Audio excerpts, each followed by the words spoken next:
Hello, everyone. You've reached S.J. Thomason with Christian-apologist.com. And I'm really excited to say I'm here with the most controversial non-believer on social media, the famous Steve McRae. And he is the owner of the Great Debate Community. And he is, oops, I'm getting this. I've got a thing going on here with a different.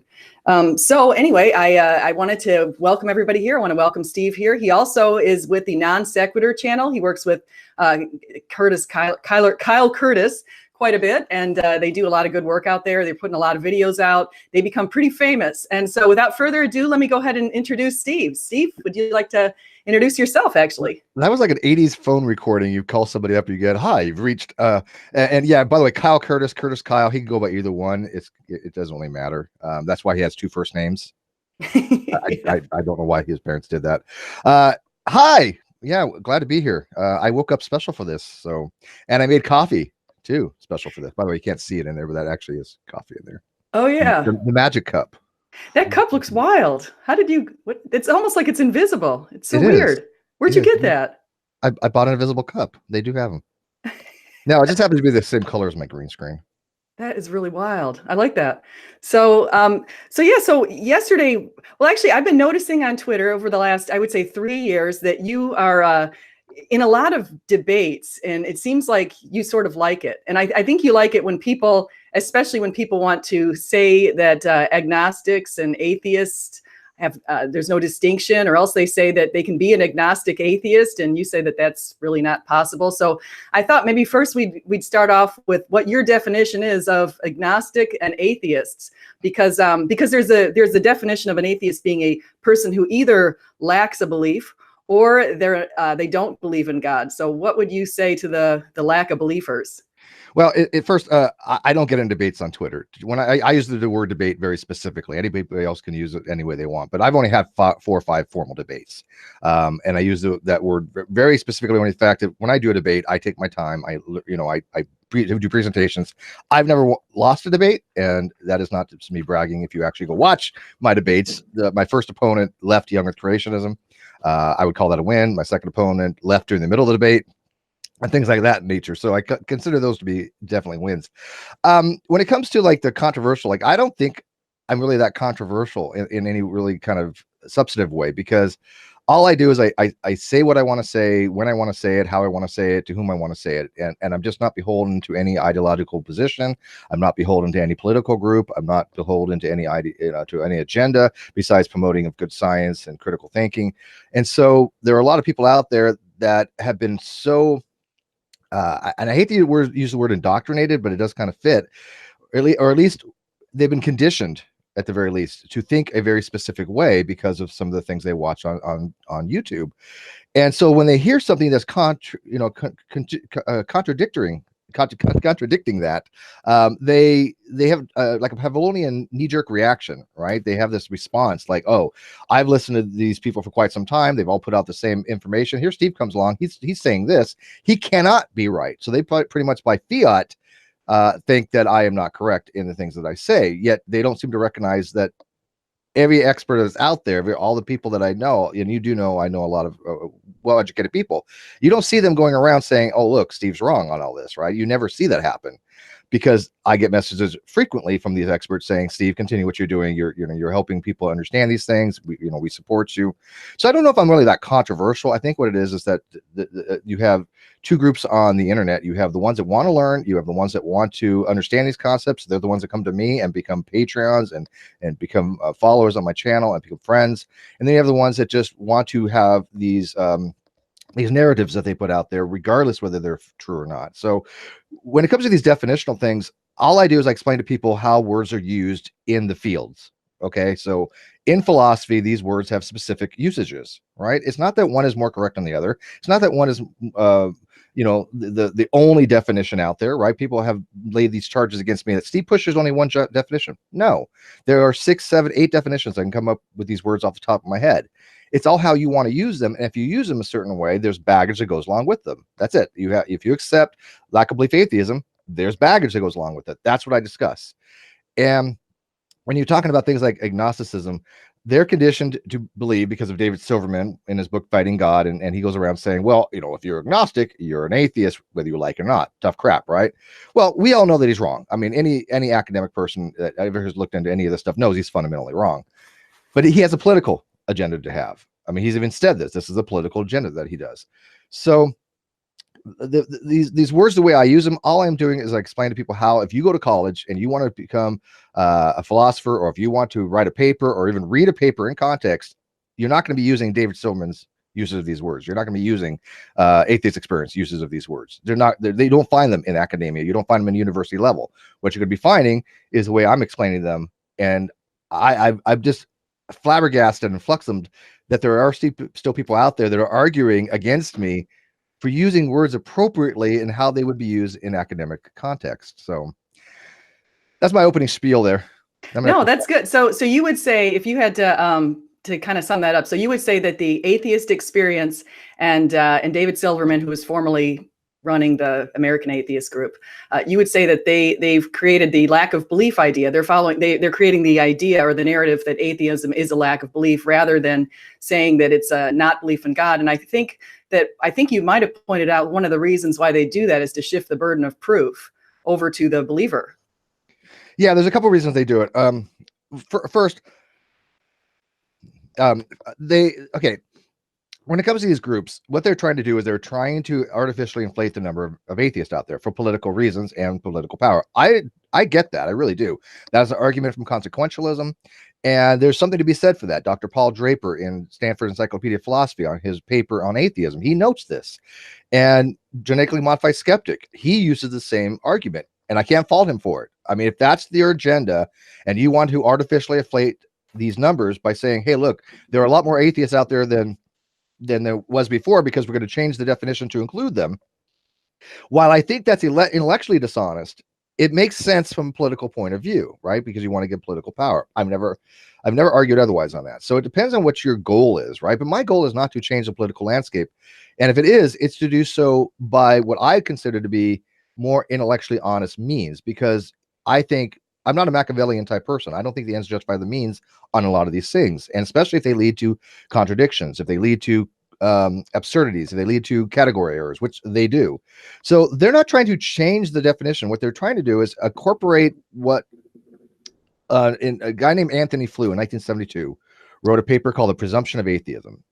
And it was a very, very bad argument. Most scholars back then didn't put much stock into it. They rejected it outright. But his argument was, hey, look, atheism is the belief that God does not exist. He fully admits in his paper, he mentioned it more than once, but he wants to change it to negative atheism, which is basically anybody who doesn't know how to have God belief.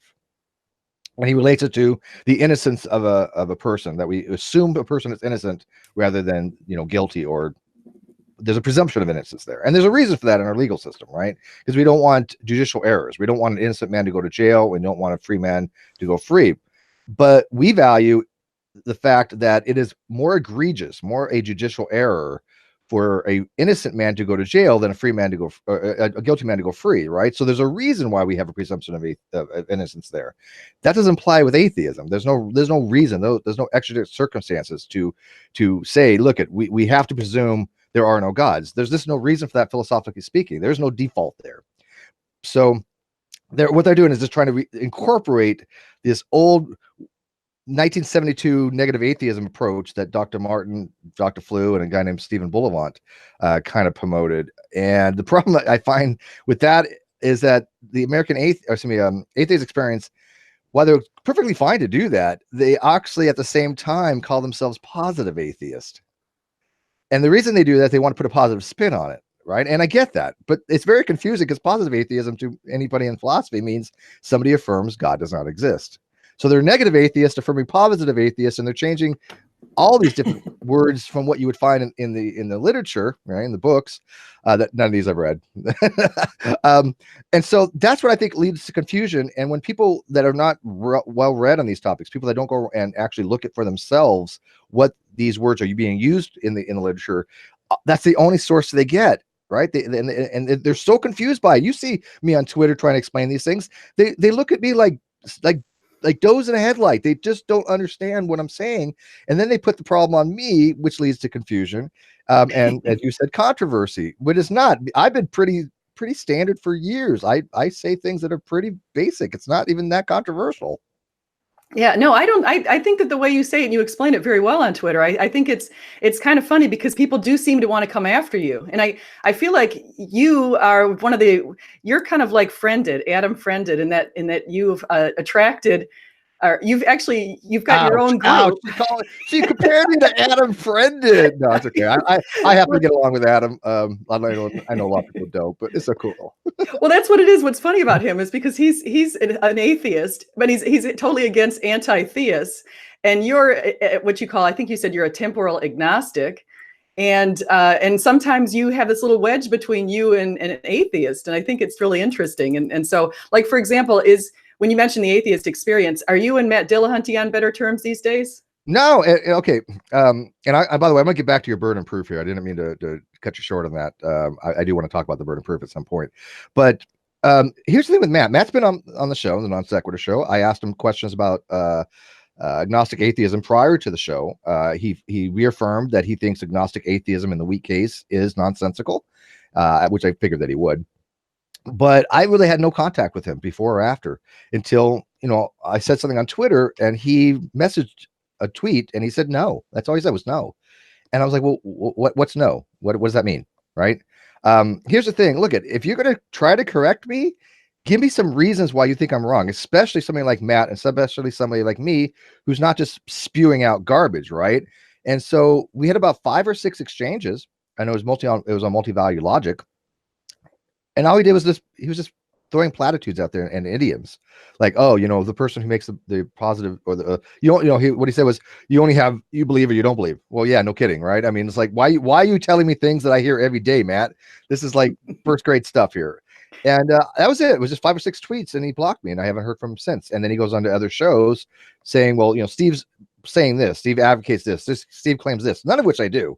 He has my positions all wrong. Everybody's told him that. I know numerous people have said, hey, look at Matt, you keep straw manning Steve. You keep on saying he says these things he's not saying. You have his arguments incorrect. But what are you gonna do? I mean, he's a well-known personality and I have the utmost respect for him. I really do. I like him on the Atheist Experience as far as most of his arguments.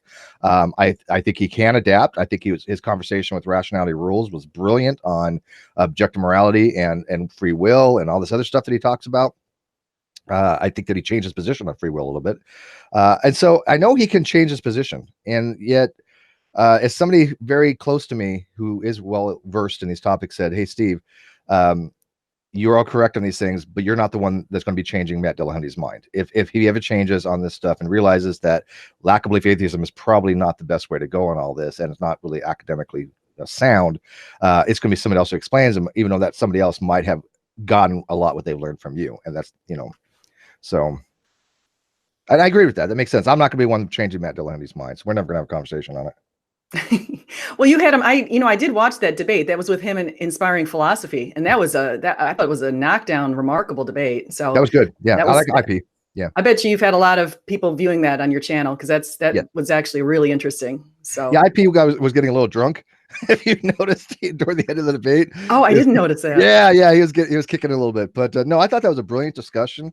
And this is why I invite a lot of those theists on the program, right? This is why we have conversations with people like IP and you're a theist, and people like will criticize us sometimes for having certain guests on and criticize us for whom we have as moderators and whom we have conversations with and who we talk to. And I find that to be the most strangest thing, because if you're getting heat for having me as a moderator. I get flack for that. And you get it a lot. Look, this is my position, and I hope people understand this. If we isolate everybody, we're not going to have conversations with anybody, right? And I'd rather have somebody like SJ, who I disagree with on certain things. We've had our knockdown battles. We discussed. I don't think she's an idiot by any stretch of imagination. She's articulate. She's intelligent. She's educated. We just have some disagreements. That's the kind of interlocutor I want, right? That's the kind of person I want to have conversations with, because even if I can't change SJ's mind, maybe somebody who's watching might change. She might change somebody else's mind too. We both are trying to change minds. And we can't do that if I say, look, SJ has said some things I disagree with, I'm going to block her. That's just stupid. I'm not going to do that. I'm only going to do that if she starts coming after me personally, which she's never done. So. Yeah, no, I think I like you. I get along with you pretty well. So I think, and I enjoy intellectual debates too. And I think you're obviously a pretty intellectual person, actually highly intellectual, I would say, very well spoken yourself. In fact, that reminds me, where can you share with the viewers what your background is? Because I think you're involved in some sort of nuclear science or something like that. I dropped out of school in third grade and basically just read coloring books. Yeah. No, But weren't you in the military? You served in the yeah, military and you did some. I joined the military in 1987. I went to Naval Nuclear Power School, Nuclear Field A School. Basically, it's 3 years of nuclear training and courses in college crammed down to about a 2-year-long program, a little under 2 years. Well, that's the whole qualification period. Your schooling is a little bit less than that, but then you go to the fleet and you have to qualify. But basically, you get certified to operate a nuclear power plant and train people to operate nuclear power plants. I was qualified on S1C, which is submarine first generation combustion engineering, and D2G, destroyer second class General Electric reactor core systems, both defunct now. So everything I learned is completely irrelevant, right? Because who the hell cares? If I told you that it was classified to the thickness of the niobium coating around the zircon oxide fuel pellet was 8 microns, are you going to care? No, right? I mean, it's just not going to care. Sorry. Well, I don't know what you're talking about. Yeah, that's right. So everything I learned about the nuclear field was very, very specific to these type of reactor core systems. So it really was irrelevant nowadays, although we had to learn theory. So I did take additional 2 years of college. I took astronomy, I took biology, I took accounting, I took computer programming, so I took history, I took English, I took critical thinking.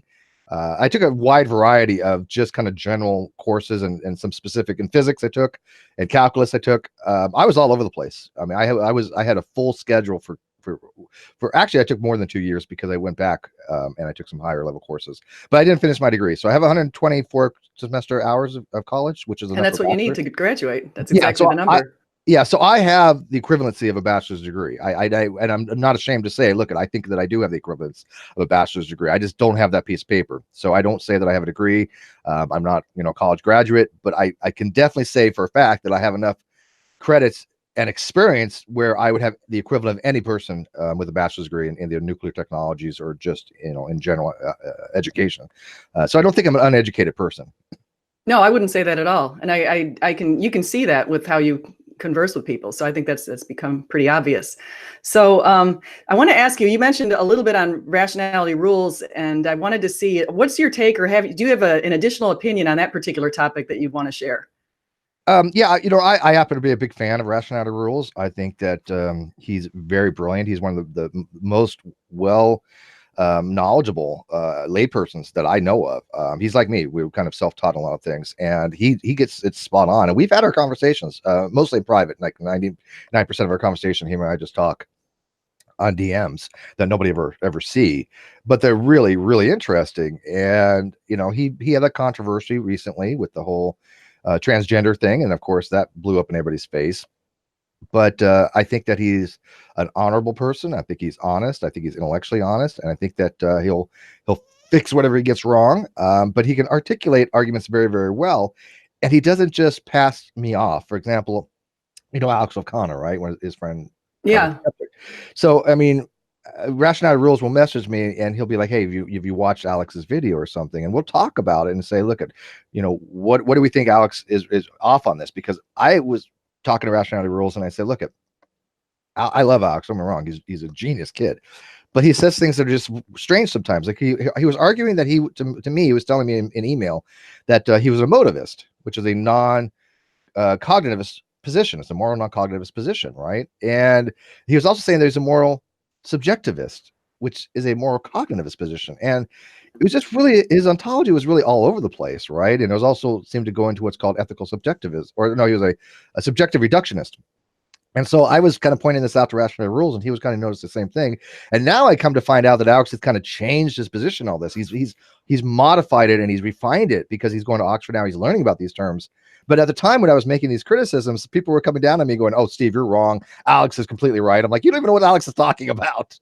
You don't even know what he's talking about. You're just saying he's right because you like him. That's tribalism, because I was pointing out you cannot be an emotivist and moral subjectivist, moral realist, or whatever at the same time. I mean, he's not a moral realist, but I think that he's kind of moved. I think he's moved into the position that moral realism is probably not as bad as he thinks it is, because Rationality Rules is a moral realist. And he's an That's atheist. interesting. Yeah, an Yeah. atheist. He's more a realist. Oh, Yeah, that's interesting. I don't know that much about. Now I actually watched Alex O'Connor in a debate with Frank Turek, and have you seen that debate? oh yeah, he creamed Frank. Sorry, Oh, you thought so? I thought I it was. did. Oh yeah, no, I have to say, I yeah. thought Oh it come was the on. opposite. No, Frank seemed lost in that discussion. I think Alex made some very good points. But you know what? We should review it one of these days. You and Yeah, I, we should. That'd be that'd be fun. fun. Yeah. Yeah, because I watched that. See, of course it's one of those things where you and I could watch the same debate and come across with two different opinions because we're sort of. I mean, we come in there with our preconceived notions on which one we want to win, and so a lot of times that aligns with which one we decide won. But I have seen some debates where I would definitely admit that the Christian didn't do as well, but not that particular one. Yeah, no, So and I get that as well. But here's like, I'm I'm kind of less in that tribalistic camp. If I, you know me, I'm happy to go after an atheist. I think makes some fundamental mistakes, right? oh yeah, I'm you not, are. That's yeah, what makes you interesting. I'm not trying to promote atheism, right? I'm not even promoting agnosticism, and I'm the Pope of agnosticism, right? That's not my agenda. My agenda is not to convert people, philosophically speaking, into anything. My agenda is to get them to understand the concepts, think about them, and then formulate their own beliefs and own positions based upon that. And if it's sound, if it's rational, if it's cogent and has consistency, then I'm okay with that. They can think whatever they want, right? Because you and I can look at two different things, like you said, and there's really no right or wrong answer, right? There's just how what angle are we looking at something? And I think a lot of people don't understand in philosophy. A lot of positions are just, what do you want to pick? You know, there is no right or wrong answer. I mean, if I'm a realist and you're an idealist, what objectively could we ever look at to say one of us is right and the other of us is wrong? You can't. That's the whole point of philosophy. It's just, what do you want to go with, and do you have a eternally consistent framework? That's all. I mean, certain things, if you pick one position, you kind of have to go with some other positions, but because it kind of it entails them a little bit. But if there's no right or wrong philosophical position on a lot of these things, it's just, how do you want to view it? That's all. You're right. Well, it's like, for example, I told my students, I said, okay, for tomorrow, or I mean, for Tuesday, they have to do a test. And I gave them some of the questions because it's a communication class, it's business communication, and it's at the MBA level. And I said that I'm going to give you the questions so you can think about them over the weekend and how you're going to answer these essay questions. So I gave them 6 possible questions. And one is, which is superior, equality of opportunity or equality of outcomes? And I'm just dying to see what they come up with. Well, that's actually a really brilliant question, because I was talking about something similar to that when it comes to equity and equality the other day. And this kind of goes into that. What's more important? And I was arguing that I think equity is more important, only for the fact that if you have equity, you can get equality out of it. But certain people are going to need certain things. That's not, it does reminiscent maybe a little bit of socialism, but still there are people that need more than other people. They have to be allocated a little bit more. That's why we have things like food stamps. That's why we have things like affirmative action, even though I think that probably needs to be toned down a little bit as more and more people are getting their equal rights. So I think that's a great question. So you had asked your students if the outcome is the equality of outcome or the Equality of opportunity. So which one's superior? And without the opportunity, you can't have the outcome.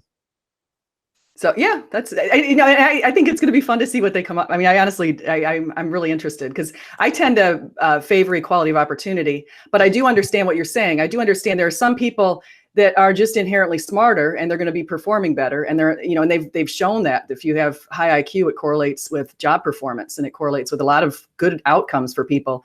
And then the opposite is true for people with really low IQs. So if you've got a 75 or an 80, you're not going to be doing well in life. It's just absolutely shown. No, I agree with that, but it's also, the federally protected characteristics too. I mean, historically, nobody's going to, I don't argue that people of color, people, women, minorities, and handicapped people have had at a disadvantage. There's just no question about it, right? And so there needed to be something equity-wise to get them with this, to be in the same equality as people. I mean, it used to be in the 50s, a man and a woman goes for the same job, that woman's going to have less of a chance to be hired. Right, that was the whole point of second wave feminism, to vote for, to push for voting and push for equality and push for jobs. So nowadays, I think that is a lot less. I think that I honestly think, because I've been in retail for 20 years after I got in the Navy, most businesses tend to prefer to try to hire women over men. I see it a lot. Oh, I agree with you. And, yesterday, actually, in that same class I was just talking about, we did a debate, and one of the debates was on female representation in corporate boards. And so the idea was like in Norway, for example, they actually have quotas of 40%. The corporate boards have to be 40% female. And so I asked the class to take sides on that. And so, because I kind of assigned them, I said, you guys are going to take the for position, you'll take the anti position. And it's just really interesting because to me, I'm against quotas. But we don't see that many females. Only like 12 to 16% females in the boards right now. So it's kind of interesting. There's pros and cons of quotas, and that's an argument to be had, right? Because one, quotas do help establish equality by giving people equity, and I understand that. I'm actually for that a little bit, at least at one time. However, nowadays, as people are getting more equality, quotas need to be start phasing out. You can't, they're not meant to be existing for a long period of time. They were a tool to get people that were disenfranchised and had not have the same opportunities as other people because of their economic status, their political status, their gender, their whatever it was about them that was a federally protected class. They were at a disadvantage. So the quotas were there to help alleviate that, to help fix that. It was a remedy, is what it was. And so after a period of time, that remedy has to go away. Because if not, now you have a tipping of the scale the other way, and then you have unfair advantage. So, yeah, I agree with you. Quotas are good and bad. It just depends on how they're being utilized, if they're needed, and there has to be a time where you have to say, you know what, now we need to go and we just need to hire people because of their qualifications. And you know what, do like John Rawls had the veil of veil of ignorance. I think he called it. Just don't care about the gender, don't care about their political persuasion, don't care about anything but their job function, and I think that's how people should be generally hired at some point in time. Maybe not. Yeah, I completely agree with you, because I wouldn't want to be. What if I were put on a board and I found out that it was because I was filling a quota? Right? It makes you feel like, oh well, I didn't get here because of my skills. I got here because I was a girl. That's the same reason why I didn't get there as a guy. If somebody said, "Hey, Steve, we hired you because you're a male over this female," God, what an ass I would feel like, right? I wouldn't want that. Yeah, I agree. Oh, I'm still making the bank, but whatever. No, I would feel bad about that. No, that's what I think, and it's interesting because we're seeing it in other countries too: France, Germany, Belgium. There's all these places where we're seeing these quotas coming in, and some of them are enforced with pretty strict enforcement. So I don't think it would ever fly in the United States just because of the way our politics are. But probably not. It's an interesting thing to think about. Anyway, you can see my dog. Yeah, your dog, right? Little Pepper. She's adorable. I just got to keep muting. I got a kind of a little cough for some reason today. I think it's the outside air. It's not the greatest today. So are you going to, I was wondering, do you ever travel to any of those atheist conferences? Like I noticed that the American Atheists had something big in Ohio, and then there was that thing in Texas, that Faithless Forum, I think it was called. No.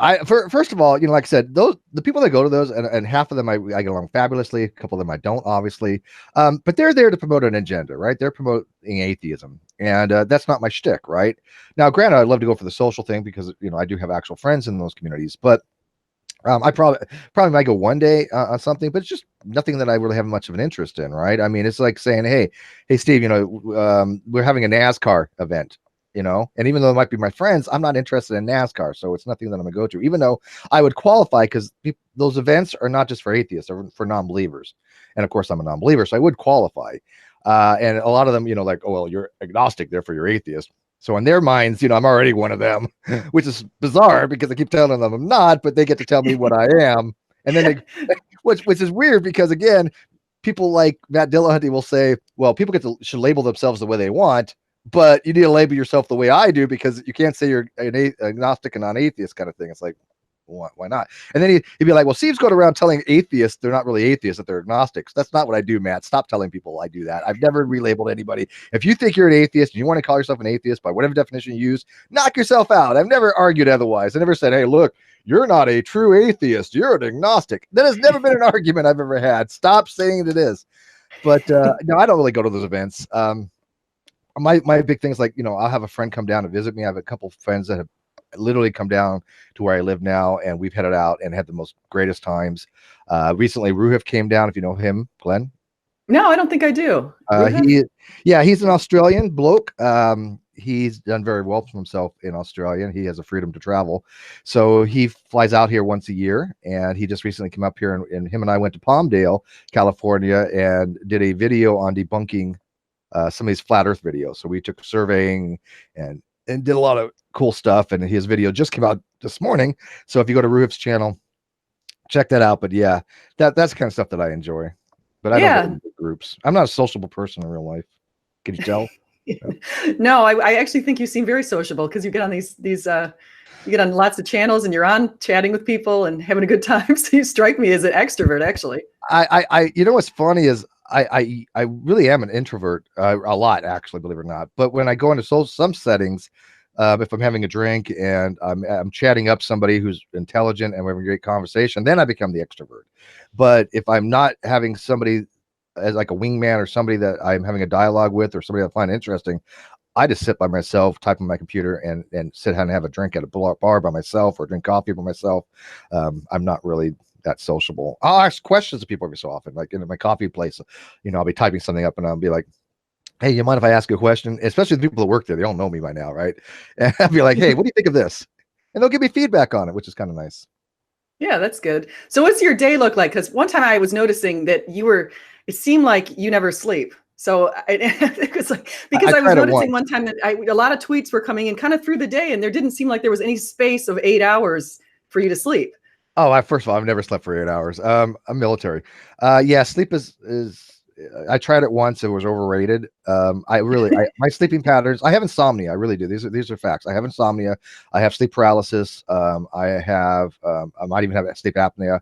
But I am not a good sleeper. I'll nap a lot. And so what I will do is I'll take a couple of hours nap, and then get up, and I'm up all night long. So I'll probably fall asleep about 6 in the morning, get up around 10, like I did this morning.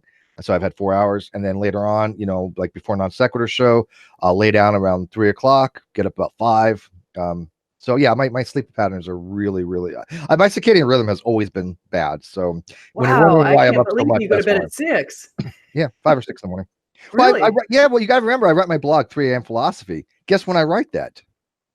Oh, are you serious? You write a blog at 3 a.m.? Yes, that's why I called it 3 a.m. Philosophy. There's a reason behind it. Oh, that's so fun. Now I have a friend, a coworker, who he's got a 5 o'clock, he calls it 5 o'clock something. I forget what he called it, 5 o'clock reflections or something like that. But that seems like the normal time to be reflecting. And it's 5 o'clock at night. Yeah, well, I mean, I make some errors and stuff like that. That's why I have people proofread it. But I think I get my most creativity at 3 a.m. for some reason. I don't know why. At least I can open my mind up more. So were you ever a Christian, or weren't you a Mormon at one point, or around the Mormon community? Yeah, I was friends with Mormons for most of my life, since I was like 6 years old. And, eventually there was something that happened. I had fallen in love with a Mormon girl, who's still on my Facebook page today, even though she's not a fan of mine. But I joined the church, and didn't work out between her and I. She got married, divorced, and there's reasons why I joined the church, where there's actually very, very personal reasons and feelings what I had about what was going on. But in later on in life, in 2008, when the church started trying to fund against the I don't know if it was against Prop 8 or for Prop 8, but I don't remember the way Prop 8 was worded, but it was the gay marriage thing. But they were against it, right? And then I was like, look, at churches, if you're for or against gay marriage, that's your personal opinion, but churches should not involve themselves in the political process. This is why we have separation of church and state. This is a secular type thing. And so I was like, I cannot support a church that, if this is the true church of God, right? I'm not buying this. I don't believe this. That God would be like, hey, you know what? You need to prevent two people that are happy getting married, and just because they're a gay couple, God's not going to waste his time with. I just made no sense to me, and so I fell away from the church, and I looked into the more of the archaeology and other stuff, and realized, I can't believe any of this stuff. It just scientifically doesn't make sense to me. But as far as the concept of a God. Of course, the concept of God is logical. I hate when people say, well, concept of God is illogical. Then you ask them for a proof of that, and they just nothing, right? They don't understand what it means to be logical. Logical just means that it is not a logical impossibility. Like a square circle is a logical impossibility. You cannot have one. But the concept of a God or even life after death is not illogical. They conflate logic with reason, right? Like biologically speaking, you would agree, SJ, I think, that you cannot come back from the dead, right? Biologically speaking. Right, but and that's part of the reason why I do support Christianity, because Jesus did come back from the dead. So it's not, you're right, it is something that you cannot do normally. Any normal person couldn't do that. Okay, but it's nothing. There's nothing illogical about saying you can come back from the dead. People that get on me, they're like, Steve thinks you can come back from the dead. That's not what I'm saying. What I'm saying is that logically, it is not impossible. From a logic point of view, meaning that there's no logical contradiction to be had there, right? There's no contradiction in coming back from the dead. A contradiction is two things that cannot exist simultaneously, like square circle is a logical contradiction. True false is a logical contradiction. Those cannot exist in any possible world. And so the Christian is saying, yes, we recognize that this is biologically impossible. This is why it's a miracle. This is why we have our beliefs because this doesn't happen every day. Right now, whether I agree with that or not, there's nothing illogical about saying that. People can say, well, it may not be rational, but again, I think that it is rational if you can justify it, right? Rationality depends on your own justification for it. But I think a lot of atheists have these knee-jerk, again, Pavlovian responses to say that, oh, the theist must be by fiat wrong. Oh, it's illogical, it's irrational. Well, you need to give reasons for that. If you think it's illogical, you need to give a logical proof, called a reductio ad absurdum. If you think it's irrational, you need to show why the justificatory condition of the theist is not rational. And I see that very little. I don't ever see people doing that. And that's why I'm trying to help them as atheists. Look, if you're going to go after a theist, this is how you go about doing it, right? You don't just say it's irrational. What does that mean? Yeah, that's true. Now let me go back to the this idea with the Mormons and just circle back real quick, because I wanted to ask you: were you in Utah by chance when you were? No, I was actually no. I actually got baptized in Buena Park, California. Okay. Do they have a pretty strong following in California? Yeah, actually, there's a lot of them. And then I happened to move to Utah, which had no relationship. Well, actually, okay, I moved to Utah because I have a friend up there who happens to be Mormon. And then I stayed with them for a while. I was at work one day. A girl came in. We started chatting each other up. We went out that night, and we moved in together the next day, and we lived together for 5 years. Oh wow, that's a fast mover. Why waste time, right? Not the first time things like that have ever happened. But yeah, we lived together for 5 years. I moved out and moved back to California. But I lived in St. George and I lived in Ivins or Huntington area, if you know where that's at. I don't, but I have been to Utah a few times, and I love that state. I have to say, I absolutely love it. It's so beautiful there. Beautiful. Oh my goodness. Oh, I'm telling you, if you like fishing and just beautiful scenery and just the outcroppings and the mountains and the bluffs and the Garden of the Gods and all that other stuff, Utah is one of the most beautiful states there is. No question about it.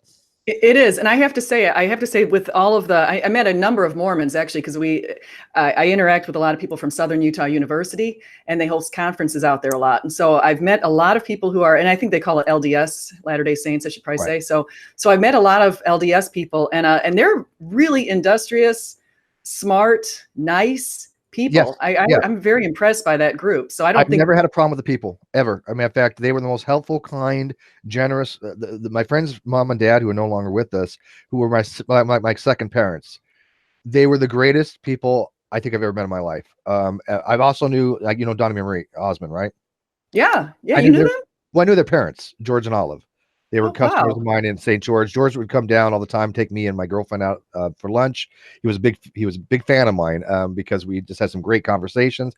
We would go to their little apartment. They'd come down from Branson, and we would talk to Olive Osmond, the mother, and about how Donnie was having conflicts with Sean Cassidy, and how and how they were competing for Tiger Beat magazine. And my sister was all into this stuff back in the day, and I was like, okay, I really don't much about this except for my sister was in those controversies, but I was like, this is Donnie Marie's parents, right? And they were treating us so well and just like normal people. They were a nice couple. And I think that when people use pejoratives like cult, I know a lot of the atheists out there love calling Mormons cults. And I push back on that because that word to me means something very pejorative and very detrimental. I And agree. as somebody that was in Mormonism, somebody who knew these people, they are really amazing people. It's like saying Quakers are cult. They're amazing people, right? And Jehovah's Witness, maybe I can kind of get behind that a little bit. My brother was a Jehovah's Witness. It is very cult-like. But Mormons, I think they just slam these things together. And even though people might say, well, Mormons have these weird beliefs. Okay, but that doesn't make them a cult, in my opinion. But if you want to call that, knock yourself out, right? But I could tell you right now from personal experience, if you ever needed some help and you needed a friend and you needed somebody that was really, I think, good people, Mormons were some of the best people I ever met. Yeah. Yeah, I agree with you with that. And I didn't really know that many until kind of recently. And all of them have just been amazing at these conferences. They're really, really good people. So I'll agree with you there. So I also wanted to ask so you've had Hugh Ross on your channel. Who would you say, and I'm mentioning him because I wanted to know if you have any other plans to have any more theists or Christians coming on your channel who are kind of like him, pretty I high just had one. level. Yeah. First of all, he's been on my channel many, many times. Oh, he has? Yeah. Oh, he's been on my channel 6 times. Really? I didn't know that. Really? I go back with Hugh many, many years. Hugh is a big fan of mine. He's actually mentioned the Great Debate Community in his sermons. Has he? Now he's Yes, in yeah. California too. Come to think of it. So Yeah, are he's you near him? Yeah, I just met up with him a couple months ago. Oh wow, I didn't Yeah, even know yeah, that. yeah. Dr. Kenny Rhodes invited me to go to the AMP convention for Reasons to Believe, and I got to talk to and meet Hugh and about 6 or 7 other professors. But one of them was just on my show, Dr. Jeff Swearink. He's an astrophysicist. Oh From wow. Reasons to Believe, and he was just on my channel a couple days ago when we were talking about multiverse theory. He really enjoyed that, and also, I've had Fuzz Rana on, and there's a few other that's going to be coming on. I'm talking to Anastasia; she's their publicist, who's become a really dear friend of mine. I mean, we talk every day at this point, ever since our AMP convention. She's a member of the Great Debate Community now. She's actually on the Facebook page. Really? And, That's now I've talked to her, yeah. Anastasia Young, because I've also had Yeah. Fuzz Rana and Hugh Ross on my Yeah. channel. But Isn't Anastasia one of the? I mean, and she Ken. she is amazing. She is professional. She's always on the top of these things. She's been nothing but kind. She loves the Great Debate Community. She loves my channel. She thinks that I'm a fair-minded, intelligent person, and she's more than happy. I mean, they gave me a stack of books that high. Oh Anything I wow. wanted to review, because I reviewed Impossible Planet. I reviewed, what was the other one?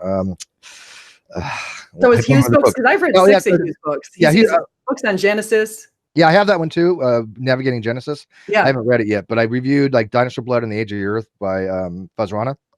But they want a layperson's perspective. They trust me enough to say, look, Steve's not an idiot. He's not an expert, but this is the target audience we're going for. Steve is the perfect person that we're writing these things for. And, I will be objective as possible. And for example, I told you Improbable Planet, I thought was a good book. His science, I couldn't find fault with, right? Because he's an actual scientist. Now, his conclusions, you could argue, right? That's debatable. And I think he recognizes that. But it wasn't like it was out from left field. And then Dinosaur Blood and the Age of the Earth was strictly, Mary Schweitzer's work and about that kind of stuff. And he's arguing against young Earth creationism, which I do as well. So I think you have to pick your allies. And Hugh and Fuzz, even though I disagree with them extremely on their notion that humans are special creation and evolution, and that there's some kind of an ID going on there. I still rather have them as allies because of the other stuff that I agree with them with, right? Those are the allies I want. Well, and like Cy Gard, he's another one that I know you've had on, I think I love more than Cy. once. Yeah, he's a good guy. Yeah. So he's another one I'm a pretty big fan of. So who would you say is who are the other people who are kind of like you as troublemakers on the internet who've been, or is there anyone else like you? Now, the only one I've noticed is Adam Friended, because I think you're kind of unique. That's why I wanted to. Adam's chick is that he puts a lot of weight into some of the things that Dawkins wrote about on the genes versus memes. And if religion has some kind of advantageous niche in a society, and that's why he's not an anti-theist, right? And a lot of people that talk about this stuff, I don't think they understand what Adam's saying. I don't think they understand that a lot of his work, or a lot of things that he talks about, is actually from Richard Dawkins. And so they kind of just pass it all off to the side. But we had a discussion on the Non Sequitur show with Stated Clearly, and was it State of Clarity? It was JF Gowfrey. Is that how you pronounce his name? I don't think I know him. I don't. He's a controversial kind of white supremacist PhD in biology, but he was having a discussion on the genes and memes. But who was it with? Was it? I think it was stated clearly. But there's something. There is a discussion to be had about it, and Adam gets into the real technical stuff on it. But I don't think a lot of people at that technical level to really argue with him. I'm not even. Adams and I have talked about this, and he's like, Steve, you're the only one that even understands the concepts. Do you want to have a discussion on it? And I told him, dude, I'm not at a level to have a discussion on that particular topic. Just because I know the basics and I understand the concepts doesn't mean that I'm going to argue one way or another on that. Because I don't have an opinion on genes versus memes. But I think that people just they have, again, this Pavlovian knee-jerk response. Oh, here's Adam Friended saying that religion has a place in society. It isn't detrimental. It is just like genes. It has these memes that reoccur in society that have a pattern of duplication and reproduction, and it's very similar to biological processes. That's not his own work. That is Richard Dawkins in the Selfish Gene that promoted that. And I think a lot of atheists don't recognize that, and so they're not understanding this is a biological analogy that Richard was using. And I think that a lot of people probably would disagree with him. I think that the book was written many decades ago, and I think nowadays maybe it's not as prevalent. People were saying that it probably doesn't really work, but Adam's still holding on to it, right? But that doesn't make him necessarily wrong. You have to explain to people why he's wrong, and I've never once heard an atheist tell me why Adam's wrong on that stuff. That's interesting. And I haven't read The Selfish Gene. That's one book I haven't read yet, so I'll have to pick that up. Have you heard about the controversy surrounding Steven Crowder? Yeah. So you mean his demonetization? Demonetization, yeah. And he had over 1 million followers. I've never listened to his videos or anything, but I just caught that yesterday. But it kind of scares me a little bit because it makes me think that you spend all these years building up followers, and you're putting out content and doing all that kind of stuff to the point where people stop working, and this is what they're doing full time, and then suddenly the ball drops. And so I think it kind of makes me wonder what the standards are that people need to worry about if you're getting on there. It's scary because if I got demonetized, I would be screwed. My entire income comes from my channel and Patreon. I have made nothing off non sequitur. We've had non sequitur since December of 2017. There's tens of thousands of dollars in that channel invested out there. I haven't seen a penny of it yet, and so I have to live off my channel. My channel became demonetized. I don't know what I would do, and it's not. I don't make that much. I live on just enough to pay for necessities and rent. That's it. I don't come out that much ahead. But what's weird is even if I do come out a little ahead, that's still better than I was doing with 40-hour work week. Think about that. I was making, $30,000 a year. Nothing great, probably 40 if everything was added together. But all my money was shot back then, 5 years ago, because I had a house, right? So when you own a home, you pay property tax, you pay your mortgage. I had a car, insurance. I had 3 dogs. Dogs are expensive, as you know. I had entertainment, and we always ate out, and I always I'd spend $30 in food a day. I smoked, right? It was another 10 to 20 That's bucks expensive these days. 2 packs a day. Well, $8 a pack back in my day was 4 or 5. Now it's 8 to 10, right? But that's still hundreds of dollars a month that you spent in smoking. So even though I was making thousands of dollars a month, I had nothing left over by the end of the month. But now I quit smoking, right? I quit smoking 4 years ago, this December. That's good. Congratulations. Very difficult to do after 25 years. Trust me. I can believe you. And I don't own a vehicle, right? So I don't have to pay for gas. I don't have to pay for insurance. I don't have to pay for maintenance. And so I cut down my expenses. So even though I'm making less, I'm spending less. And every so often I'll go out for a nice dinner. I do treat myself occasionally, and occasionally again I have my rum and coke night, so I've got to buy my alcohol. But sitting right next to you. Well, I have rum and coke night, but I bought this ages ago, right? I mean, that's how little I drink. People think I drink a lot. I don't. If I drank a lot, that bottle would have been gone the same day. I know people that can drink all this in a day or two, right? Ooh. So I don't drink that much. So this lasts me forever, right? I mean, I bought a rum that was a French, spiced rum, about this size. It lasted me like 4 months, and I usually put it in my coffee is what I'll do, like a capful, just a capful.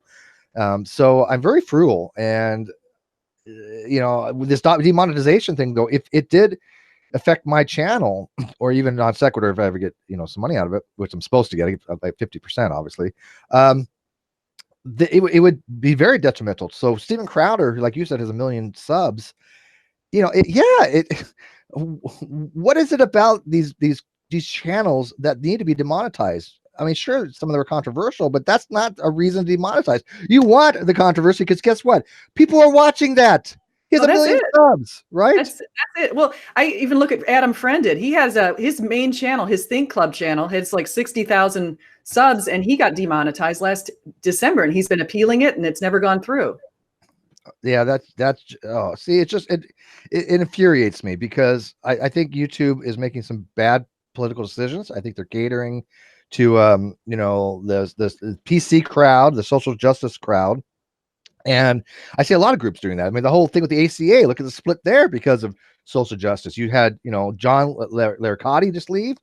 I think that's how you pronounce his last name. Oh, John Ioccoletti or something like that? Yeah. John Ioccoletti, he left. I didn't know he left. Tracy Harris and Jen Peoples, the word on the street is they left. Really? I didn't know that. And so there's definitely things to be afoot. Now, I've known for quite a while that there's been issues with the atheist community of Austin. I do have an inside track. Multiple people that I know, and I know a lot of people, and so I do have inside tracks. I admit that, but I can't say a lot of things, obviously, but I can tell you that these controversies are nothing new. These have been going on for quite some time in that organization. Anybody who knows about that organization will know about that. So that's not divulging anything, super secret, but this is just coming to a head at this point. And so I think there is schisms going on, and I'm not the one causing these schisms. People say Steve's destroying atheist communities. I've been kicked out of atheist communities because I was destroying them. No joke. I was just kicked out. I've been kicked out of Atheist Republic, right? Because God forbid I tell people facts. Wait a second. No, Jim Majors left that too, right? Yeah. Jim Majors left Atheist Republic. And then I got kicked out of a group called Philosophical Atheism Insiders because I had happened to dare put on my own personal page that I thought their arguments were pathetic. Right? So I was disparaging them on my own personal page. One of the moderators saw it. Another moderator had agreed with me. He got kicked out. He's a mod of my group now. It's like you're shaking the cage. I'm thinking, and I told the owner of this group, by the way, who I'm not throwing under the bus because he's been a very cool person, but I was thinking to myself, look, these people have been really trying to get me out of their groups for a while. They wanted me to do something they kicked me out, right? They've even said this, right? I have inside tracks on everything, right? Nothing's private, people, trust me. And so they had to find something. And the thing that they found was me saying that this group had pathetic arguments. That was enough to be disparaging of a group. Look, I own the Great Debate community. If you want to say the great community is crap, you want to say it's full of dumbasses, you want to say it's some of the stupidest people you've ever met, be my guest. You're not going to get kicked out for saying that. You're going to get kicked out for basically trolling is the biggest thing, right? Trolling, I have zero tolerance for. But if you want to be pejorative to a group that you're in, I don't give a crap. Just tell me why, right? But that's this is what bad arguments. They should improve their arguments. I mean, it's kind of simple. That's my goal, is to improve people's arguments. And so I'm telling you, when you see these groups like philosophical atheism insiders, which by the way I recommend to everybody don't bother with, obviously now, but this is what I'm saying. They have to shut down communication. They have to shut down arguments that they do not know how to refute. This is what we've seen with American atheists. This is what we see with ACA. This is what we see with Atheist Republic. All these groups that have blocked me and blocked other people. Look at Stephen Woodford, right? I mean, Rhetoric and I rules. Instead of having a conversation with him, which by the way they did prior to him going on the ACA that Sunday, they said, okay, you're going to fix this stuff. Everything's fine and dandy. He flies back to England. The next day they put out a fatwa against him. Yeah, and so the whole split with Rationality Rules is that what drove Tracy and Ioccoletti and everybody else away? Yeah, because they had board elections. Jamin Boone got reelected, and who is a very nice guy. I mean, he's amazing. And they didn't get what they wanted because the AC had backed up their their statement on rationality rules a little bit, and I think that they got pissed off by that. I was like, this. I think both sides had made errors. Both sides were trying to fix it. There was a meeting of the minds at some point, and I think that's the goal that should be had. You cannot have politically motivated positions and expect to have a harmonious type channel, right? I mean, this group, like the American Atheist Austin, puts out the Atheist Experience, which is supposed to be about atheism. At one time was supposed to be about critical thinking. I don't think it is any longer. It has now become a politically motivated, agenda driven social justice. It's all about Phobias and isms. Yeah, You just say it. Yeah, exactly. It's all about, oh well, you know what, if you don't agree with us, you're a phobic of this. Yeah, that's all and, it is. So, and I see Red's on here. Hi, Reds. yeah. Hey, Reds, welcome. Hi, just given the link, so I thought I'd stop by and see what's up. Yeah, awesome. Well, I just want to say welcome too. I think Steve wanted to have you come on, and one of the things was he was going to. One of the main reasons for this talk is to talk about how controversial Steve is, and so maybe you have a firsthand take on that. Oh yeah, definitely. Well, how much detail can I actually go into? Because I don't want to piss people off. It's like this is that is your job. You have one job, Reds, to piss people off, especially flat earthers. That's it. Well, obviously, okay. Here's the thing. Steve has a certain way of getting to the point. Steve has a certain way of going about things. Basically, he is an asshole, a lot like I am, with very strong opinions. And in order to get him to change those opinions, you need to come out guns blazing. And if your guns aren't blazing, he's going to blaze his guns right back at you, and they will be stronger. And that seems to piss a lot of people off. Now, I have seen Steve kind of, define words differently from other people, and at times just talk past each other. But at the same time, Steve hasn't been wrong on anything once you actually talk to him. And also keep this in mind that even though he may come off as a prick, I think that he actually says a lot of things out of respect. He wants people to have stronger arguments. He wants people to have stronger positions. He wants people to be able to back their shit up in a way that other people cannot refute, or at least if they are going to refute it, they would have to do one hell of a job. Basically, Steve wants to make everyone a better chess player if you're shitty at chess. Yeah, because I'm tired of people playing checkers when I'm playing chess. Or just shitting on the board. Yeah. And that's what I'm seeing, right? I mean, you see the dialogues, SJC is the dialogues I have, on people with Twitter. I got people coming after me that sound like a 2-year-old trying to explain differential equations, right? I have people that I guarantee have never read a paper on this stuff in their life, have no idea what they're talking about. I have one today literally saying, my goal here is to destroy Steve. What? Oh yeah, no, literally, that's what they said. Did you see it? I retweeted it. I was like, okay, I'm so scared. I'm like, really? This person doesn't know anything about any of these topics. See, matter of fact, it's everybody else is even coming down, and I'm going, dude, you don't even know Steve's arguments. He gave me 4 or 5 fallacies the other day. He got them all wrong. Every single one of them he got wrong. Is that was the one you told me to help him understand an ad hom? Yes. Oh, that's the guy. Okay. Yeah. He didn't know what ad hom is. Don't you feel like sometimes you're arguing with a 15-year-old or a 14-year-old? No, because 15-year-olds I know are smarter than this. No, they're not even grade school level, and they have the audacity to go, well, Steve's wrong. And every time they think they're making a point, other people have been jumping in going, do you realize that every time you think you're making a point against Steve, you're actually showing your own ineptitude? Now, here's the thing that I'm finding, and this is why it's going to be a little bit more of a challenge going forward, is that the shift that I am seeing on Twitter and on YouTube in general, basically the entire internet at this point, is that we are in a stage where everyone is prone to be getting offended very easily.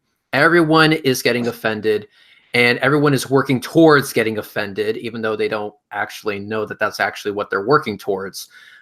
There's a few people that I can mention, but I won't actually say their name as it's a thought. Okay, excuse me. Sorry, I don't know what happened. I'm just he had like a weird case of Tourette's. I don't know, something like that. But basically, a lot of people are working really hard to be getting offended when someone says that you're wrong or incorrect on something. And I think that people shouldn't be offended if they just come out and say, hey, you're wrong about this. Don't take it as an insult. Or, hey, I disagree with you. That doesn't mean I hate you. That doesn't mean I wish you nothing but sickness. And, if I do pray to anybody, I'll be praying that you get nut cancer. No one's saying that. Basically, you're just wrong. And I'm going to explain to you my reasons for why I say that you're wrong, in the hopes that either you can correct me on my misunderstanding, or you can correct yourself and go forward in life as a slightly smarter individual than you were previously. It's all good, but everyone gets so offended so easily if you don't tote the line just right. You have to have and here's the thing, even if you do tote the line, even if you do support people who are fighting for trans rights or the LGBT or any other group for that matter, if you don't toe it in the right way, then you're an asshole. Basically, people are working overtime to get to be offended. They're working overtime for the offense. Right. You're absolutely right. The whole idea of victimhood. I don't know if you guys have heard. I'm sure you've heard of Jonathan Haidt and Coddling of the American Mind. No. He's got Jonathan Haidt is a psychology professor. He's up at NYU Stern now, so he's teaching ethical leadership. But he came out of the psychology department, and he's written this book, and he's looked at the generation that's currently in college and the ones that in more recent years have been recently in college. And he's just pointed out that a lot of these kids have been raised by helicopter parents, and Right. and a lot of them are very fragile. Oh yeah, they're very protective. Oh yeah, I agree with you. They've been sheltered, right? They haven't been exposed to anything. They haven't, and that's a brilliant way of putting it too. Because when you have helicopter parenting and you have this isolationism where you keep your kids isolated from anything that can harm them, including ideas that you think, you're not doing them any favors, because they in order to build up defenses to bad ideas, you have to be exposed to bad ideas to work on your own critical thinking skills. And these kids, these millennials, have not been exposed to these things, and they cave. They just fall apart like tissue paper. Yeah. Well, they have protests. They're actually at colleges protesting anytime anybody comes who's slightly conservative, or people like Ben Shapiro. They go out there and they do these mass mob protests. But that's not how you have a conversation, right? I mean, you've gotten some flack before because you're not one of these theists out there going, all homosexuals have to die, right? No, of course not. Yeah, that's egregious, right? It's this thing we all agree upon. Yet you have the Matt Powells and Stephen Andersons of the world that are they're just sick, horrible human beings that advocate that position, right? So we're allies in the trans and gay communities because we are fighting against that as well. We're fighting against that kind of stuff, right? We support LGBT rights, but we do it in our own ways, right? We don't toe the exact same position as somebody else supporting it. That doesn't mean we're not an ally. I had like Sarah Michelle on my channel the other night, who I think makes brilliant videos. She's trans, and she just gets right to the point, right? I mean, she expresses the same things I do, right? But she's trans, and yet I'm not, and yet we have the same position. How is that possible, right? Yeah. Well, on the Ben Shapiro thing, he is very controversial and pisses a lot of people off when it comes to his transgender rhetoric. Listening to Ben Shapiro, he believes it to be something that shouldn't be tolerated, but something that should be treated. Like this is an actual condition that needs to be treated. But one thing, fixable, which is ridiculous. I disagree with him completely. But also, what people seem to not understand is what he says directly after that. And what he says after that, he goes, "Listen, I'm not denying that you deserve respect. I am not denying your humanity. I am not denying you as a person. I am not denying the fact that you have rights that should be respected." He says all these clarifying statements. He just has a different opinion than what you and I would normally have. Right. And that is where a good debate can actually come in. And a lot more can be done by not being offended, but by tackling that bad idea with good ideas and letting the best one win out in the end. Now, obviously, I'm not very savvy on the subject, not like what other people are. So other people would be better to debate Ben Shapiro than I would. But that would be a debate that I would love to see happen.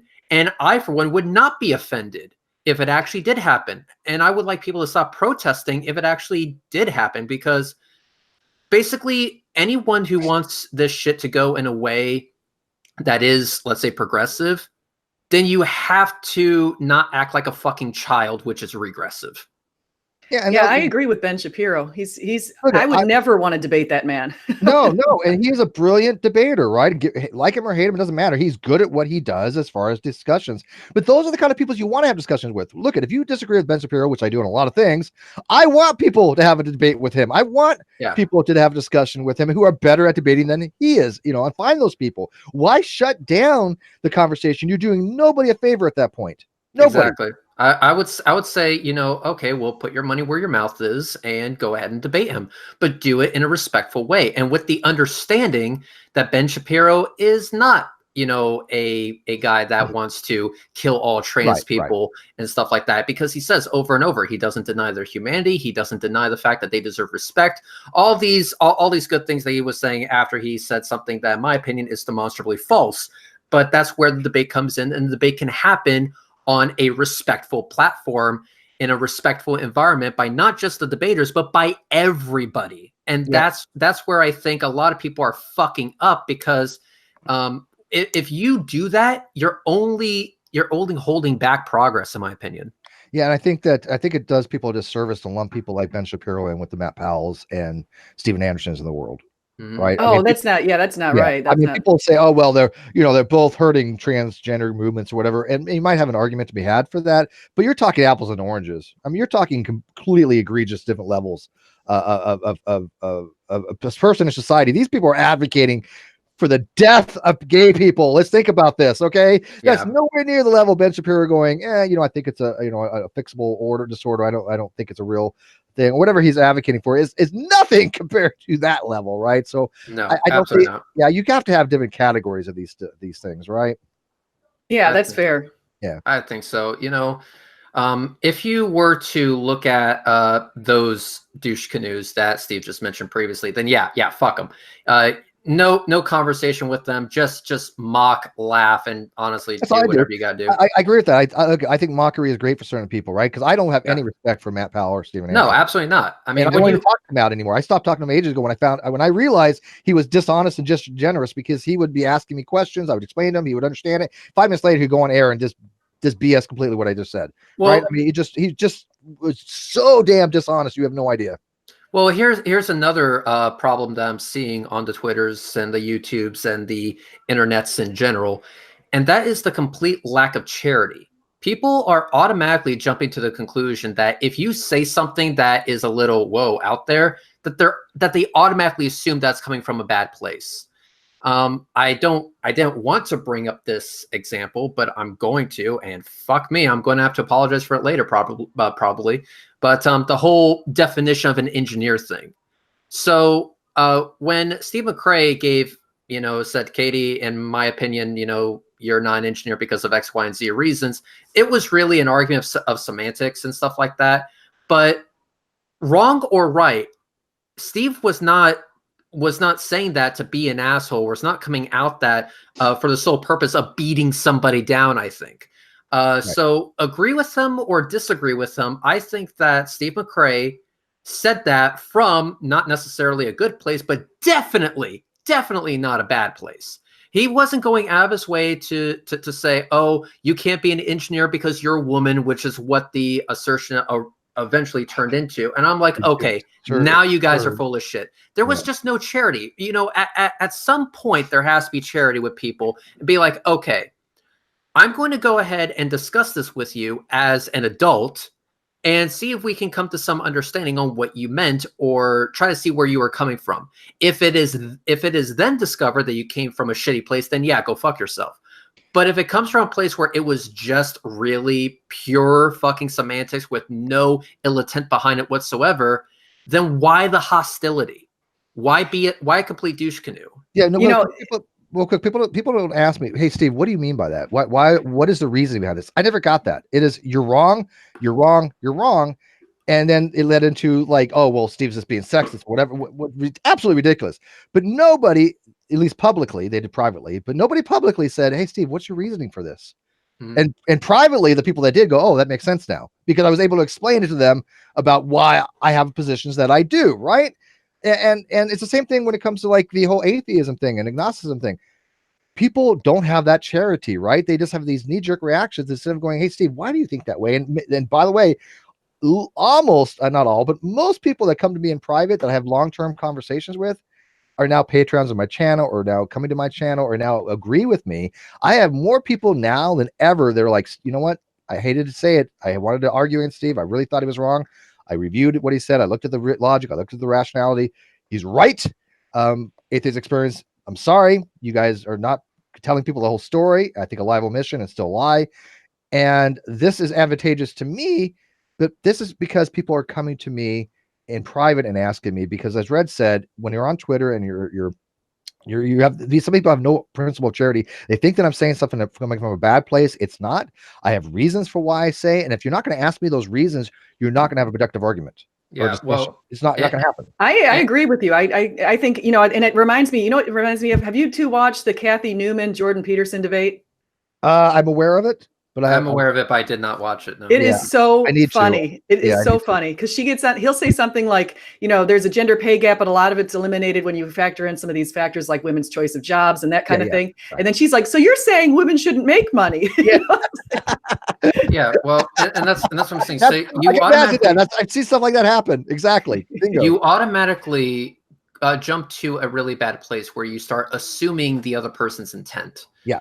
And when you start assuming the other person's intent, you can assume whatever you want. And that's the problem. You can assume, you know, it's true. You can assume that they're coming from a good place, but that shouldn't be an assumption that's made. You should withhold judgment until you hear more. That's why I said that's where the charity comes in. Okay, I don't agree with what you said, Steve, but I'm going to hear you out. And then we're going to dive into this one step at a time. And here's also another aspect of it. People have to understand that language is complicated. Certain words have different definitions depending on who you talk to. That's why speaking to the person and not just assuming that they're an asshole is so important, because it gives that person a chance to define what they are trying to say. Let's define our terms here. So if I'm having a conversation with Steve and he says something that I don't understand or don't agree with, or basically is saying, hey, you might have screwed the pooch on this one, I ask him about it. And I ask him about it. We go over it. And when it came to the definition of engineer, I disagreed with him at first. But then I saw, no, I mean it in this way. And I'm like, okay, well, if you mean it in this way specifically, then yes, you are right. And by the way, one of the reasons why Red is my bestie and why he knows me better than anybody else and why I have the utmost respect for him is that for the entire time I've been on YouTube, if I've known him for what, 5 years now, I guess now, this is how we operate with each other. We come to each other and we'll ask, we'll have conversations and we'll clarify. We've never had an argument, right? We've never we had disagreements, but we've never we've never had any kind of hostility, zero, because we could communicate with each other on an adult level. And that's what I want to see from other people. Yeah, I don't see it from other people a lot of times. Now keep in mind, I still think that the word engineer has multiple definitions. Right, I agree with that. And based on that, Casey is indeed an engineer. But here's the thing: let's hypothetically say that Steve disagreed with me completely on that. I know one thing besides the fact that we disagree, and that one thing is that none of this shit is coming from a bad place with Steve. And that's what people need to understand. People need to stop being so fucking easily offended and actually listen to the guy.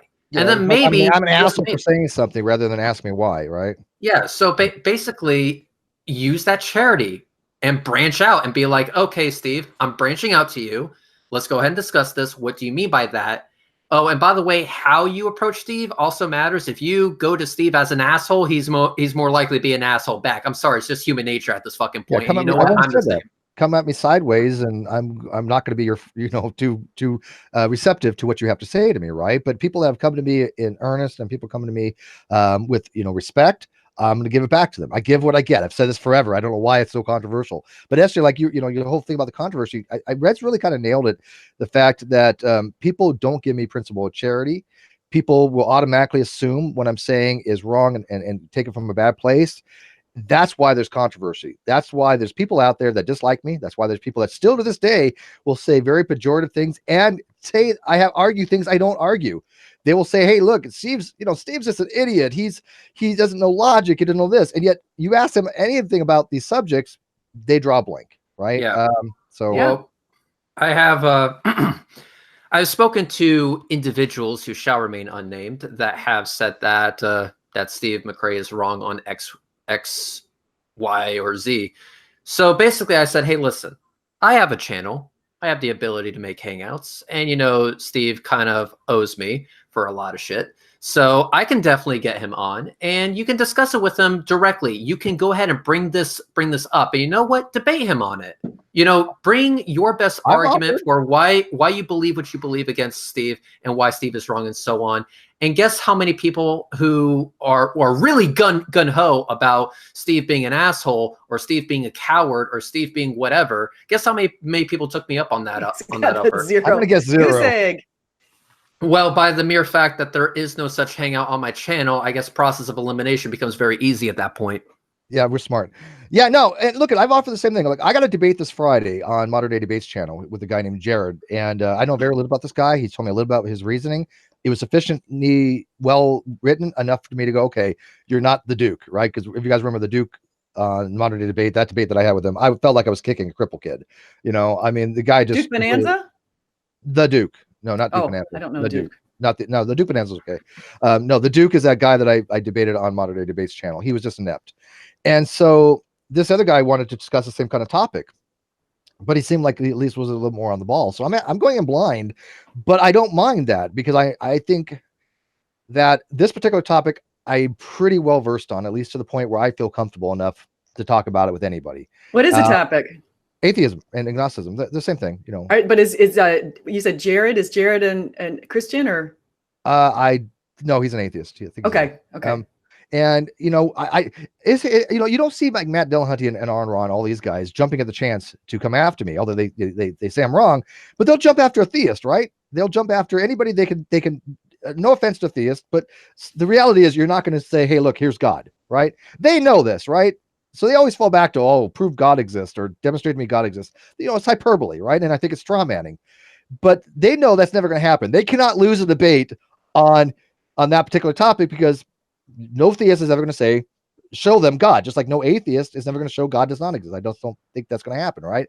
So they have an advantage, but when it comes to me that has the evidence, that has the citations, and like that, what advantage do they have to debate me or discuss things with me? There is none, right? I mean, yes, that is a possibility. I don't want to jump to the conclusion that they are outright scared of you. No, but, I'm not saying that. It's just an advantage to them to do so. So you just brought up Aaron Ra though. Are you and he on good terms? Well, I mean, as far as I'm concerned, I like Aaron, right? I mean, we just fundamentally disagree with this, but he told me that if I'm right, his entire life's work is for naught. And I'm like, so hyperbolic. And we were talking about logic, and I had actual logicians on my page going, Aaron, what you're saying is not correct. It's just not right. He didn't even know what a double negation was.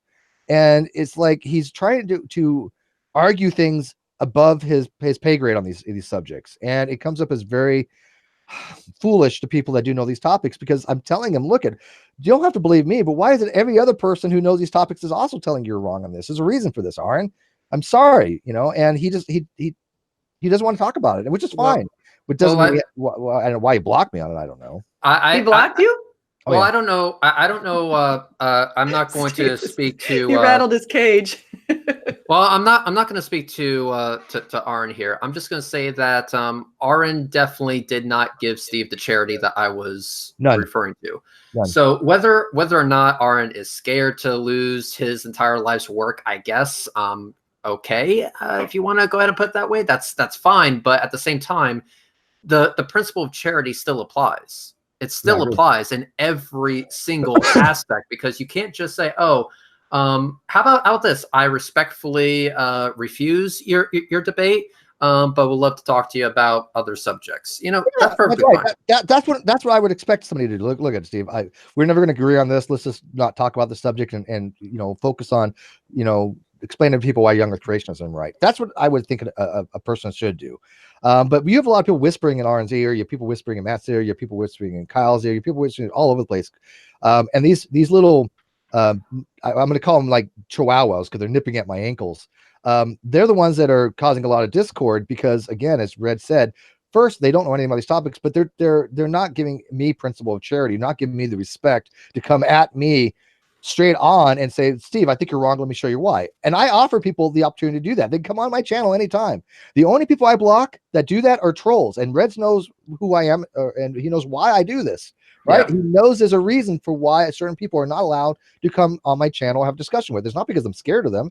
If somebody else wants to use their arguments, by all means, but it's just because I do not talk to certain people. Yeah, it should also be noted here that if, for example, you are kind of annoyed with the subject, like for example, I'm kind of annoyed with the whole definition of atheism debate. I am really fucking annoyed with the definition of atheism debate. You words cannot describe how annoyed I am that this is still you and I don't bother with that topic. We just don't talk about it. Steve, you shut your whore mouth so I can tell people how annoyed I am that this shit is still going on. But the thing is, I think it's Steve's favorite subject.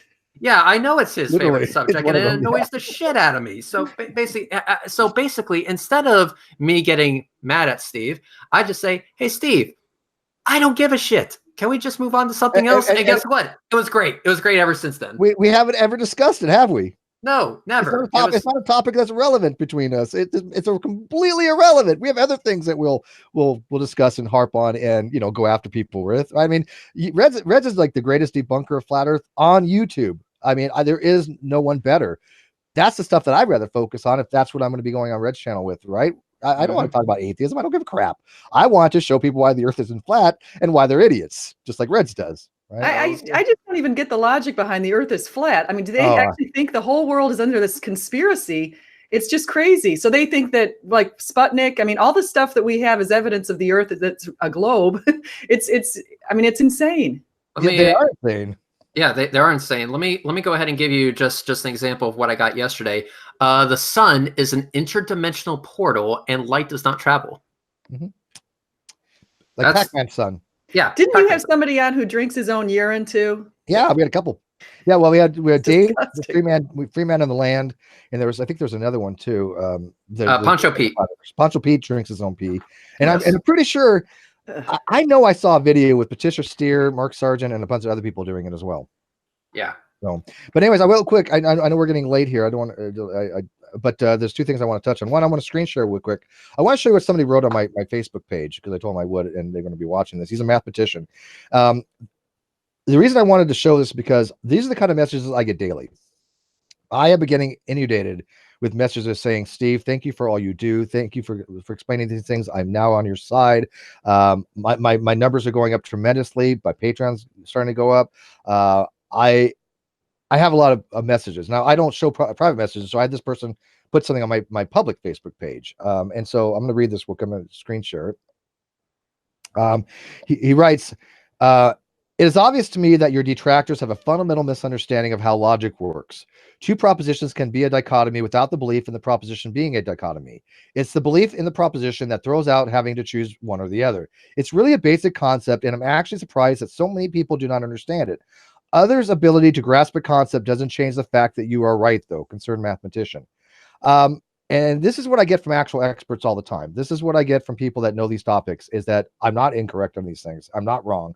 I am explaining them the way they are in philosophy. I'm explaining them the way they are in the literature. I've read these papers. Nothing I say is controversial from a philosophical standpoint. This is why I have Grandma Oppie come on. This is why I have Dr. Alex Malpass. This is why I have numerous people that know these topics. Not one of them is going around going, Steve's wrong. Not one expert I can find can say this. I had one person come on my channel or in live chat claiming to be an expert, but when I asked him for his actual credentials to come on to show me an email, I got nothing, right? So I don't play that game, right? Because I think he was trolling because he had multiple fake accounts. But if you are an actual expert on these topics and you think that I'm wrong, I will be glad to have a conversation with you. And that's why I went to Steve, because sometimes people have challenged me on my philosophical understanding. So I'm like, okay, let me I'll get right back to you. So I asked Steve, hey Steve, did I get the the genetic fallacy wrong? I remember when I was asking about that, and like, actually no, you hit it square on the side. All right, hang on 1 second, Steve. Hit redial, wait for it. I fucking told you. Yeah, he asked me. Yeah, I get people ask me my opinion, right? But again, I don't tell people, look at people have a weird thing about this, and it drives me freaking nuts. And stop doing it, especially Matt Dillahunty does it. I don't cite experts to say that I'm right. Okay, that's not why I do it. It is an appeal to authority. It's a legitimate appeal to authority. What I cite experts to do is to show that there is a consilience on these things and to show support for my arguments. I have never, ever argued that because these experts think I'm right, I am right. That is a fallacy. That is a argument Appeal to authority. Argument of Vericurnium. So that is a logical fallacy. I would never do that, right? But you're allowed in philosophy to cite experts who agree with you for academic support. That's how you write a paper. Yeah, That is. Yeah, and also to be clear on this, basically telling someone to exercise caution is not a fallacy, and it never will be. And anyone who says such a thing is kind of an idiot. Kind of, and that's what Steve is doing. Steve is basically saying, "Hey, exercise caution on your assertion because we have a lot of people that are coming to my side and not yours." Wow. Again, not saying that makes me 100% right on this, but it's just to tell you to exercise caution before proceeding further. So if you get blown up by a goddamn grenade on a logic bomb, guess what? You have no one to blame but yourself. Yeah, Matt Dillahunty did this, and I want to end this with the burden of proof real quick because I mentioned earlier to SJ that I wanted to touch on it because I think it's very important. Matt Dillahunty had said the reason why he blocked me on Facebook, and bear in mind, I have never talked to Matt Dillahunty that I'm aware of on Facebook. Right? I didn't know that even read any of my stuff. I don't have a Facebook, so I can't verify. I don't even know if I knew you could block on Facebook. I never really got you can block on Facebook. So he read something that I wrote where I was trying to show that I had all these experts that support me and that understand more than that, they understand what I write. Because I have people calling me word salad. I have people saying that Steve just doesn't always talk about it, just throws words out there. And I have these educated people, multiple PhDs that understand what I'm saying, right? So it's not word salad. And then I have these 5 people that I knew of, right? That were just like people that worked at Walmart and people that, like a DJ. And I wasn't disparaging them. I even said, look, these are great professions. I'm not saying anything against their profession, but I'm saying that they've never read a paper on any of these topics, right? And yet they're telling me that I'm wrong. Probabilistically, what is more likely the case? If the experts are understanding me and the people that don't read about these things are telling me they don't understand me and yet it's all word salad, what is more likely? That was the argument that I was going for. And that's no different than saying, look at Sygart, for example, is a biochemist. If he tells somebody, hey, look, your understanding of DNA is wrong, what's more likely? Him telling you that or somebody like Rhetoric who doesn't know shit all from DNA, right? I don't. Yeah, so I mean, there's a reason why we listen to people that know what they're talking about. Because if Red started talking about biology to somebody like you, SJ, and started saying, SJ, you're just wrong about your biology, I'd be like, Reds, you may want to dial it back. Because Red's he's not into biology, right? But he tells you about flat Earth. Yeah, you damn well better listen to him. I don't give a shit about biology. I don't give a shit about evolution. I really don't. My forte is like space and us doing shit in space. That's that. And also basic freaking geometry. So, yes, basic geometry. I'm talking like middle school level geometry. When you look at what Steve McCrae does, he backs up everything that he says. And to anyone that has said that he's wrong and also been a colossal douche canoe while saying that he's wrong, that I'm pretty sure Steve McCrae is open to challenging you guys and having you guys basically make your case. Although while you're making it, try to have it be respectful is all I can say. Otherwise, you're going to get your shit kicked in sideways, and I will thoroughly enjoy that. Yeah, and here's the thing. I ask everybody to ever go and review any of the things I've ever talked about with anybody. Have you ever noticed that I can think maybe one time somebody did and they misunderstood it a couple times, but have you ever seen any of these people cite me academic sources? Have you ever seen any of them give me a paper that they've read? Any of them? No, I never see that. Never. You never do see it. You'll see it in biology, right? We'll talk about evolution. People throw papers in and out, right? We'll talk about younger creations. People throw things out there every so often, right? Like even if it's not a peer review paper, at least people try. They'll throw out Dr. Thompson's work. They'll throw out the younger creationist work, which are not my opinion, real papers, but they at least are trying.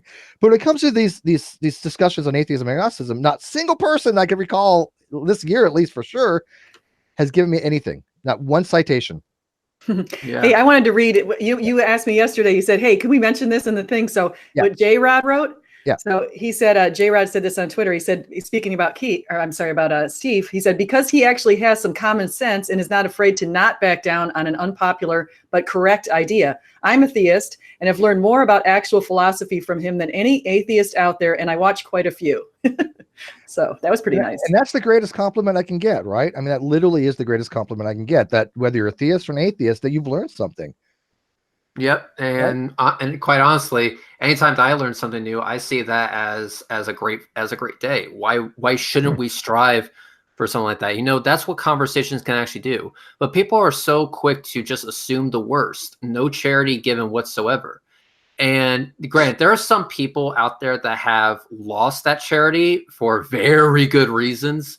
But when it came to all the shit being thrown in Steve McRae's direction, in my honest opinion, I don't think they were for very good reasons. If charity was not being given out, they were definitely not for very good reasons. And I think people should reevaluate at this point. They should reevaluate why they're not giving him charity and maybe reconsider. Yeah. And SJ, how about we do this? We're going on 90 minutes now, and I'd like this to be kind of easily digestible. I would be thrilled and honored, if everything's okay, to come back for part 2 to dive more in like the burn and proof. And I love that. Take questions and things of that nature. Because I find that people watch these videos if they're shorter. Yeah. Right. Yeah. Definitely. Yeah.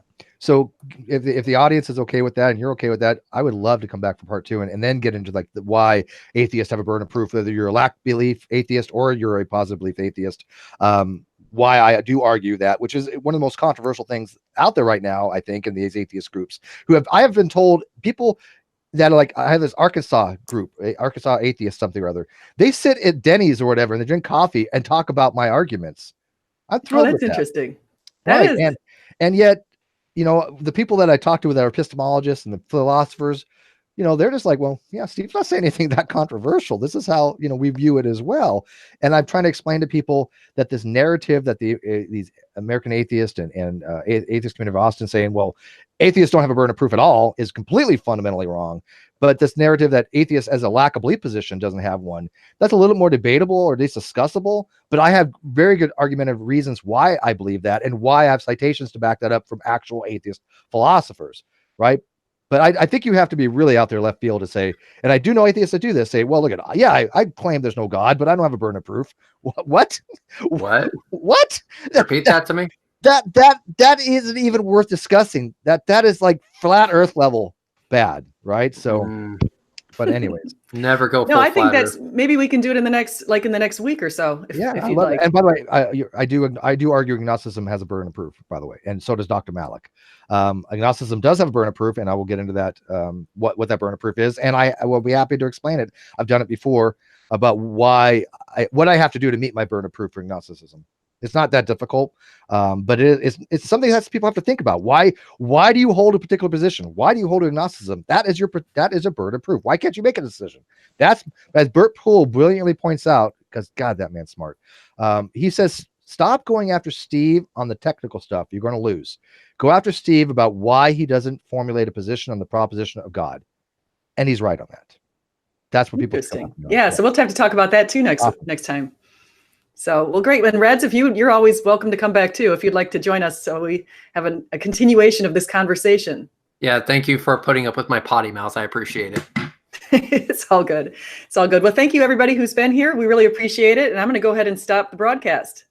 All right. Actually, let me ask first, Reds, I've got Steve's links down there below in the conversation here, so people can link into his channel. But if you'd like to send me your information, I can also link yours as well. And if you want to let everyone know how to find you, that'd be great. Sure. The channel is Red's Rhetoric, spelled exactly how it sounds. I post rocket launch videos and other stuff that pisses off flat earthers, so check it out. Great. And Steve, did you want to share any information on where to find you? Well, you put the links in the video description. Come join me on my personal channel, Steve McRae on YouTube. We have great conversations with a lot of people late at night. Come join us on Non Sequitur Show, where we have all kinds of discussions with experts and lay people. One of the fastest growing shows on YouTube. Come find the Great Debate Community on Facebook. It is a continuation of the Great Debate Community from G+. G+ is no longer around, so we had to migrate to somewhere else. We are on MeWe. Bull and Age is kind of taking care of that, but I'm promoting the one on Facebook. We're only at like 550 so far, but yeah, I'll tell you what, it's going to grow, because what I'm finding out is that people are sick and tired of Facebook groups not allowing dialogue. And the Great Debate Community, we allow dialogue. We have certain rules. Don't get me wrong, it's not completely freestyle, because I want people to be better at arguing. And if they're just going to argue by meme, you're not welcome, right? You need to have a discussion and have an adult conversation. So come join us and subscribe and like to this channel too. And I want to thank SJ for inviting me on. I'm very humbled. Oh, thank you. Thank you. And I had a nice time talking to you today, and it's always been a good time when I talk to you. So we'll do this again very soon to continue. Thank you, everybody. Thank